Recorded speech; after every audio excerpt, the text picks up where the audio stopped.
Basics of inorganic chemistry में आज हम फिर से क्वेश्चन लाए हैं किसके लिए, जेड इफेक्टिव टॉपिक के लिए, राइट। तो जेड इफेक्टिव से रिलेटेड कुछ और इंटरेस्टिंग क्वेश्चन है और कुछ नए रूल है एक दो और। तो यदि आप इतने क्वेश्चन कर लेते हैं तो जेड इफेक्टिव से आने वाली लगभग समस्याएं जो है खत्म हो जाएगी, कोई डाउट नहीं रहेगा, आप इजी वे में सवाल को बना पाएंगे और जेड इफेक्टिव निकाल पाएंगे, राइट। तो आइए हम स्टार्ट करते हैं। आज का हमारा टॉपिक है इफेक्टिव न्यूक्लियर चार्ज, यानी जिसे हम कहते हैं Z effective.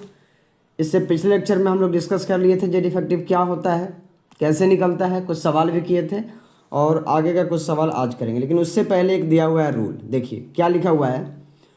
For D electrons, किसके लिए लिखा हुआ है, for D electrons 0.35 and rest 1, यानी अगर कभी ऐसा हो कि आपको क्वेश्चन में कह दे कि डी इलेक्ट्रॉन जो है उसके लिए निकालना है जेड इफेक्टिव, राइट। यानी प्रोटॉन जो है, न्यूक्लियस जो है, वो डी इलेक्ट्रॉन यानी कि डी सबसेल में बैठे हुए इलेक्ट्रॉन पे कितना अपना इफेक्ट डाल रहा है, उसका कितना जेड इफेक्टिव आएगा। तो अगर डी इलेक्ट्रॉन इन्वॉल्व हो जाए तो फिर उसके लिए रूल अलग है कि डी इलेक्ट्रॉन जो है उसका कंट्रीब्यूशन है, यानी कि डी इलेक्ट्रॉन्स का कंट्रीब्यूशन है 0.35 और उसको छोड़ करके बाकी जितना सब बचेगा उसका होगा 1। उसमें n-1 n-2 ऐसा कुछ भी नहीं करना है। अगर डी इलेक्ट्रॉन की कहानी पूछी जाए तो रेस्ट के लिए 1 एंड डी इलेक्ट्रॉन जो होगा उसका कंट्रीब्यूशन होगा 0.35। और अगर कभी ओनली फॉर NH2 आ जाए, जैसे हीलियम का देखिए, अब हीलियम का क्या है कि हीलियम का एटॉमिक नंबर 2 है, तो इसके लिए सिग्मा का वैल्यू होता है 0.30। कैसे, हीलियम का 2 है, 1s2 होता है केवल। अब इसमें आपको सिग्मा पूछ रहा है तो 2 इलेक्ट्रॉन है, एक पे इफेक्ट निकालना है, तो बाकी का जो एक इलेक्ट्रॉन होगा, 2 इलेक्ट्रॉन है, एक पे हमें इफेक्ट निकालना है, तो बाकी का जो दूसरा इलेक्ट्रॉन होगा वो सील कर रहा होगा, तो बाकी का जो दूसरा इलेक्ट्रॉन होगा उसके लिए सिग्मा कैसे होगा, तो एक ही इलेक्ट्रॉन है तो 0.30, राइट। और जेड इफेक्टिव निकालना है हमें, तो कैसे निकलता है, जेड माइनस सिग्मा, तो 3 माइनस 0.30, 3 माइनस नहीं सॉरी एटॉमिक नंबर इसका 2 होता है ना, तब प्रोटॉन 2 हो जाएगा, 2 माइनस 0.30 तो कितना आएगा, इसका आएगा 1.70, राइट। कितना आएगा 1.70, यहाँ पे 2 है, 0.30 को माइनस किए। तो ये केवल केस किसके लिए, हीलियम के लिए, 1s2 वाले के लिए। लेकिन हमारे लिए इंपॉर्टेंट आज ये रूल होने वाला है, ठीक। तो आइए हम नेक्स्ट क्वेश्चन करते हैं। हमारा क्वेश्चन है calculate Z effective of last electron यानी कि 3D ऑफ जिंक। तो सबसे पहले आपको क्या करना है, पहला स्टेप ये है कि जिंक लिखिए, जिंक का एटॉमिक नंबर याद कीजिए कितना होता है, 30 होता है। अब इसका इलेक्ट्रॉनिक कन्फिगरेशन लिख दिए, 1s2 2s2 2p6 3s2 3p6 4s2 3d कितना, अच्छा जिंक के लिए निकालना है ना, 3d10, राइट। अब सवाल ये है कि आपको निकालना है जिंक के लिए, लेकिन इसके बाद पहले एक काम ये करना है कि इसको सेल वाई अरेंज करना है। इस इलेक्ट्रॉनिक कन्फिगरेशन को कैसे करते हैं, 1s2 2s2 2p6 3s2 3p6 and 3p6 के बाद कौन आ जाएगा, 3d10, सेल वाई अरेंज करना है ना, सबसे लास्ट से सबसे लास्ट में 42। तो एनर्जी का ऑर्डर तो ये है जो पहले लिखे हैं, लेकिन इसको सजाना है इसमें। अब सवाल ये है कि ये आपसे कह रहा है कि लास्ट इलेक्ट्रॉन यानी कि एनर्जी के अकॉर्डिंग जो आप 3D में रखे हैं उसके लिए जो इफेक्टिव निकालना है। यानी आपकी जो ये क्वेश्चन है ये आपसे कह रहा है कि ये जो 3d10 है आपको यहीं तक सीमित रहना है, यानी जिंक का जो पावर है प्रोटॉन का, ये 3D के अंदर जो 10 इलेक्ट्रॉन है उसमें से एक इलेक्ट्रॉन को अपने तरफ अट्रैक्ट करना चाह रहा है, तो ये सब मिल करके उसको कवर कर रहा है, तो इसके लिए निकालना है। मतलब इसमें 4s2 इन्वॉल्व नहीं है, 4s2 इन्वॉल्व नहीं है, तो इसका कंट्रीब्यूशन नहीं है, तो इसका वैल्यू लिखने की कोई ज़रूरत नहीं है। अब आइए, अभी आपको हम रूल में बताए थे कि अगर डी का इन्वॉल्व होगा तो डी का कितना है 10, 9 जो है वो कवर करने में इन्वॉल्व होगा, तो उसके लिए वैल्यू क्या होता है 0.35। और अगर डी की बात छिड़ गई तो बाकी जो रेस्ट बच गया उसमें n-1 नहीं सोचना है, n-2 नहीं सोचना है, उसके लिए रेस्ट के लिए है कंट्रीब्यूशन 1। और टोटल कितना इलेक्ट्रॉन है, कितना 18, राइट। तो ये हो गया आपका सिग्मा, तो सिग्मा कितना आएगा 18 प्लस 0.35 इंटू 9 कीजिएगा, टोटल 0.35 इंटू कितना है 9, तो इसका कुल निकल के आएगा 21.15 के समथिंग, राइट। और आपको निकालना है जेड इफेक्टिव। फॉर्मूला क्या होता है, जेड माइनस सिग्मा। तो जेड कितना है 30 और सिग्मा कितना आया है 21.15, तो आंसर हो जाएगा 8.85। तो आप समझ गए कि अगर कभी 3D इलेक्ट्रॉन की बात की जाए तो 3D के बाद जो 4s2 है ये इन्वॉल्व इसमें नहीं है, क्योंकि न्यूक्लियस का अट्रैक्शन केवल 3D पे चेक किया जा रहा है। तो अंदर का ना सब मिलके कवर करेगा, इसको घेरेगा, बाहर वाला कोई नहीं ना घेरेगा, तो बाहर वाले से मतलब नहीं है, राइट। यानी ये आपका 4s है, ये आपका 3D है, ये प्रोटॉन है, ये और बीच सबसे है, तो ये इस इलेक्ट्रॉन को अपनी तरफ खींच रहा है, तो ये बीच वाला जो है ये सब डिस्टर्ब करेगा ना, 4s तो नहीं डिस्टर्ब करेगा, इसीलिए इसका 2 इलेक्ट्रॉन को हम इन्वॉल्व इसमें नहीं किए, राइट। अब एक और क्वेश्चन करते हैं, उसमें आप बताइएगा, ठीक है। एक सवाल और किया जाए। तो नेक्स्ट सवाल जो है आपके लिए, एक सेकेंड, पेज इधर उधर हो गया है, देखते हैं क्या कह रहे हैं। नेक्स्ट है calculate Z effective of last electron of iron. Last electron of iron, जरा एक बार आयरन का आप चेक कीजिए। 26 होता है, 1s2, 2s2, 2p6, 3s2, 3p6, 4s2 and 3d6, right.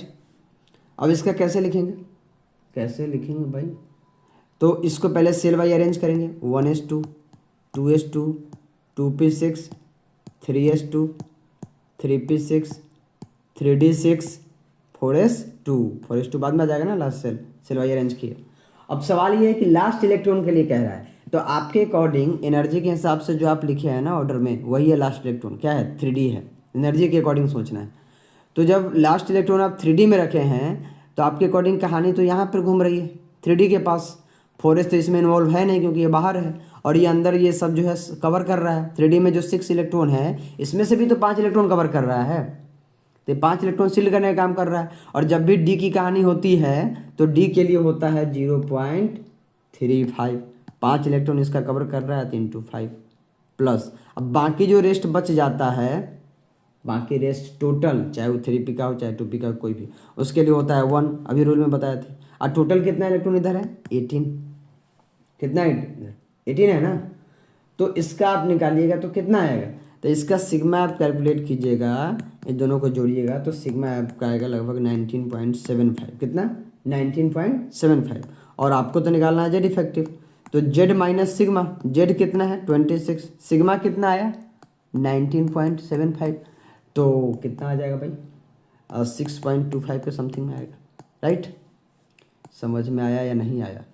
जब भी कभी डी की कहानी चलेगी और लास्ट इलेक्ट्रॉन कहेगा तो आप एनर्जी के हिसाब से सोचिएगा, ना कि सेल के हिसाब से। आप जब इलेक्ट्रॉन फिल करते हैं तो लास्ट किस में डालते हैं 3D में, और ये लास्ट इलेक्ट्रॉन के लिए पूछ रहा है इसलिए 4s तो इसके बाद आता है, तो ये इन्वॉल्व नहीं है इसको कवर करने में, सील करने में, इसीलिए 4s को नहीं लिए, राइट। तो समझ में आ गया। तो इस केस में नोट में एक पॉइंट लिखा जाता है, क्या है आपको बताते हैं।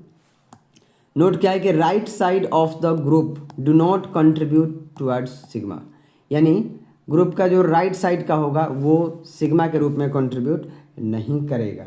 तो अभी जो आप बनाए हैं इसमें ये राइट साइड में था ना, कोई दिक्कत, तो ये कंट्रीब्यूट नहीं करेगा।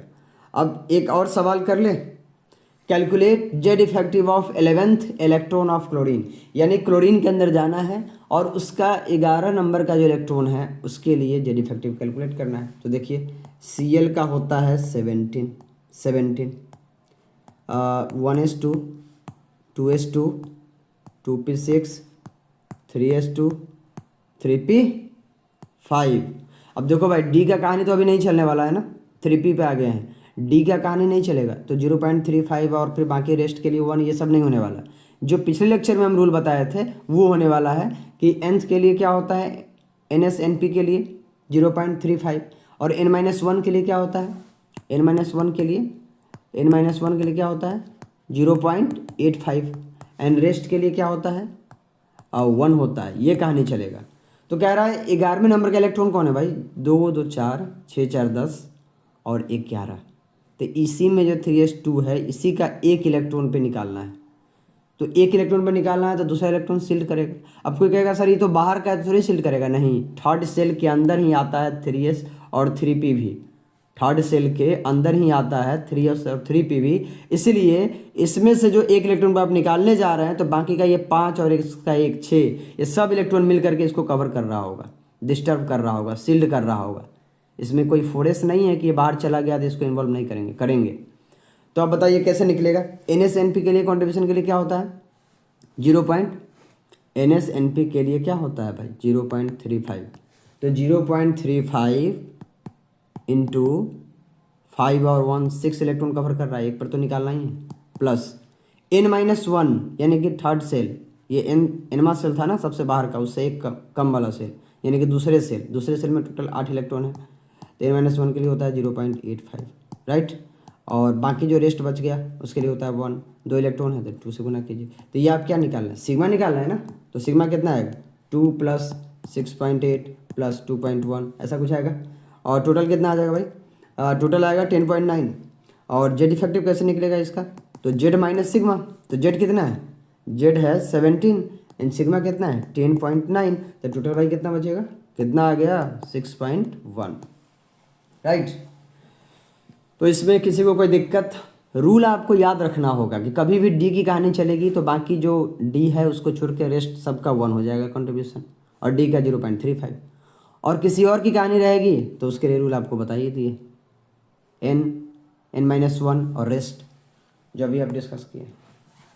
तो यहाँ तक किसी को कोई दिक्कत नहीं होना चाहिए। अब एक सवाल है जो आपके लिए हम छोड़ रहे हैं और आपका काम है कि इसका जवाब कमेंट में देना कि value of Z effective of 4s electron of scandium, यानी स्कैंडियम, अब हम लिख दे क्या यार, स्कैंडियम का जो 4s इलेक्ट्रॉन है इसके लिए जेड इफेक्टिव क्या होगा, राइट।